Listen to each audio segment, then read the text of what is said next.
రవి గారు, తెలంగాణ రాజకీయం ఇప్పుడు ఉన్న పరిస్థితి గమనిస్తే కనుక బండి సంజయ్ ఇష్యూలో ఇప్పుడు కేటీఆర్ ఒక సైడు, రేవంత్ రెడ్డి ఒక సైడు, వాళ్ళని వీళ్ళు విమర్శించడం, వీళ్ళని వాళ్ళు విమర్శించడం, ఇద్దరూ కలిసి బండి సంజయ్ గారిని విమర్శించడం, ఇలా ఒక త్రిముఖ పోర్లాగా, ట్రయాంగిల్ వార్ లాగా మారిపోయింది. ఏమంటారు సార్?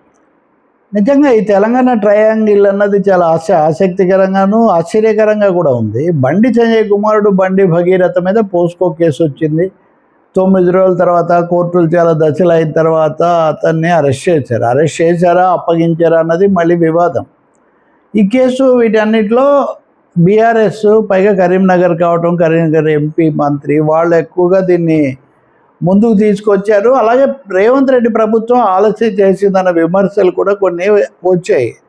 ఒక దశలో ప్రధానమంత్రి మోదీ హైదరాబాద్ పర్యటన అవ్వగానే రేవంత్ రెడ్డి పోలీసు అధికారులకు మీరు వెంటనే రంగంలోకి దిగండి అనే ఆదేశాలు ఇవ్వటం అన్నది కూడా వచ్చింది. అదైన తర్వాత కూడా కొన్ని రోజులకు అరెస్ట్ అయ్యారు. ఇక్కడ ఈ ముగ్గురులో ఎవరెవరిని విమర్శిస్తున్నారని చూస్తే బీఆర్ఎస్ వాస్తవంగా డబుల్ షాట్ లాగా ఇటు బండి సంజయ్ బీజేపీ వాళ్ళ మీద ఫోకస్ పెట్టడంతో పాటు రేవంత్ రెడ్డి కావాలని కాపాడుతున్నారు అనే ఒక ఆరోపణ వాళ్ళు ముందుకు తీసుకొస్తున్నారు. నిన్న రేవంత్ రెడ్డి మీడియాతో మాట్లాడారు వివరంగా. ఆ మాట్లాడినప్పుడు ఆయన అంతకు ముందు కూడా ఒక కాంక్లేవ్లో మాట్లాడుతూ కొడుకు తప్పు చేస్తే తండ్రిని శిక్షిస్తామా, బండి సంజయ్ కొడుకును అప్పగించాలి, ఇంకా వేరే గత్యంతరం లేదు ఆయనకు అని ఆయన వ్యాఖ్యానించారు. అదైన 2 రోజులకు బండి సంజయ్ అప్పగించానని ఆయన చెప్పారు. అప్పగించానంటున్నారు కానీ అప్పగించలేదు, అప్పా జంక్షన్కి దగ్గర మేమే పట్టుకున్నామని రేవంత్ రెడ్డి ఏమో చిట్ చాట్లో చెప్పారు. ఇదంతా అయిన తర్వాత కూడా కేటీఆర్ తీవ్రంగా మాట్లాడుతూ ఉంటే మరి మీరు మైనర్ బాలికను పట్టుకొని మీరు రాజకీయం చేస్తారా, పోస్కో కేసు ఎంత సున్నితంగా ఉండాలి, మీరు ఆ పేర్లు బయట పెట్టారు, వీటన్నిటి వల్ల రాజకీయ లబ్ధి కోసమని రేవంత్ రెడ్డి ఒక విధంగా కేటీఆర్ మీద తన దాడిని ఎక్కువ పెట్టడం. ఆ విధంగా ఇది 2 కోణాలు అయితే, 3వ కోణం బండి సంజయ్ ఈ ఘటన తర్వాత బీజేపీలో ముసలం వచ్చింది, ప్రముఖమైన నాయకులు కూడా ఆయన బలపరచడం లేదు, ఆయన మంత్రి పదవి నుంచి కూడా తప్పిస్తారనే కథనాలు చాలా బలంగా వచ్చాయి. ఈ సమయంలోనే రాష్ట్ర పార్టీ అధ్యక్షుడిగా ఉన్న రామచంద్రరావు ఢిల్లీ వెళ్ళి పార్టీ అధినేతలను కలిసి రావటం, ఇంకోవైపున అనుకోకుండా వచ్చినట్టు మోదీ కూడా తన మంత్రివర్గ పునర్వ్యవస్థీకరణ కోసం నిన్ననే కేంద్ర మంత్రివర్గం యొక్క సంపూర్ణ సమావేశం జరిపి శాఖలు వాళ్ళ పని విధానం వీటన్నిటిని సమీక్షించి మనం కొత్త డైరెక్షన్ తీసుకోవాలని చెప్పారని అంటున్నారు. కాబట్టి వీటన్నిటి మధ్యలో బండి సంజయ్ పదవి పోవచ్చు అనేది ఒకటి. రెండోది రాష్ట్ర పార్టీ అధ్యక్షుడు ఇప్పుడు ఉదాహరణకు ఈటెల రాజేందర్, లేకపోతే అరవింద్, ధర్మపురి అరవింద్ ఇలా ఉన్నారు.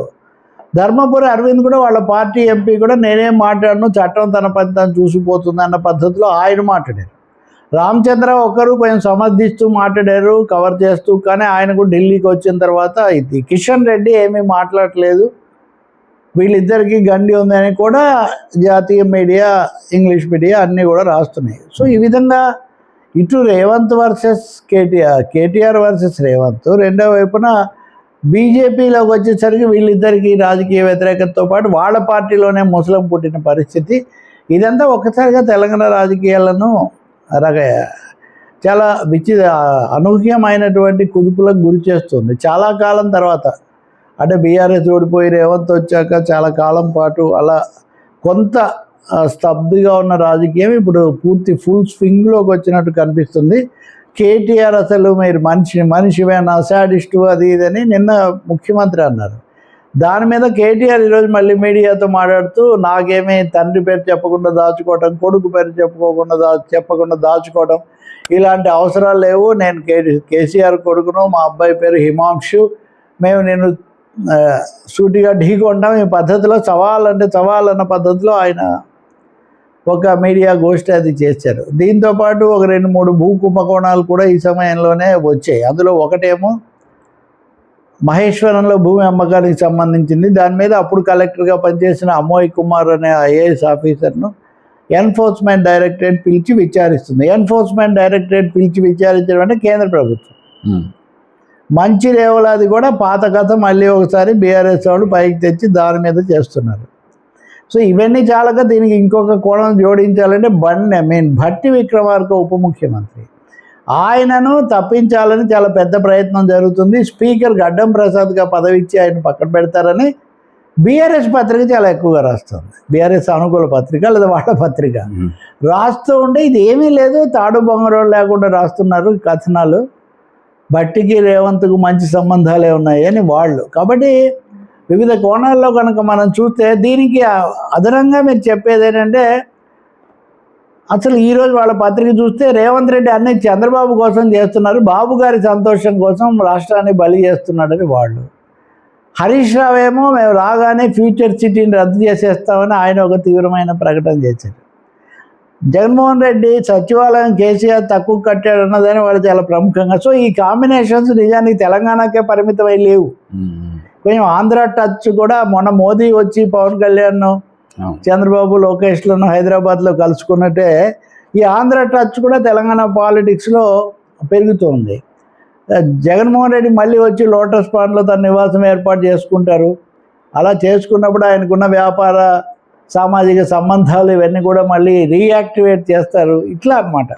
కాబట్టి ఖచ్చితంగా చెప్పాలంటే తెలంగాణ పాలిటిక్స్లో మల్టీ యాక్సిస్ అంటూ అలా నడుస్తున్నాయి అన్నమాట. వీటన్నిటి మధ్యలో పెద్ద పెద్ద కాళేశ్వరం ప్రాజెక్టు దర్యాప్తు ఏమైంది, లేకపోతే పెద్ద ఇంకా కొన్ని అమలుకు రాని పథకాల సమస్యలు ఏంటి, ఇలాంటి మౌలికమైన అంశాల మటుకు దాదాపు చర్చకు తగ్గుతున్నాయి. అది అందరినీ ఆందోళన పరుస్తున్న విషయం. ఆందోళనలు ఇట్లాంటివి ఒకటి ఏమంటే రేవంత్ రెడ్డి ప్రభుత్వం ముఖ్యమంత్రి నిన్న స్వయంగా కనీస వేతనాలు కార్మికులవి పెంచుతూ ఒక ప్రకటన చేశారు. 5 తరగతుల కార్మికులకు 11,000 నుంచి దాదాపు 20,000 వరకు కనీస వేతనాలు అధికారికంగా ప్రకటించారు. ఇది అందరూ స్వాగతిస్తున్నారు. అందులో కూడా ఇంకా పెంచాలి ఇలాంటివి ఉన్నా అసలు ఎంతసేపు ఈజ్ ఆఫ్ డూయింగ్ బిజినెస్ అని వీళ్ళ గురించి ఆలోచిస్తున్న కాలంలో వేతనాల పెంపుదల లాంటి సమస్యను కూడా తీసుకున్నారు. అది రైట్.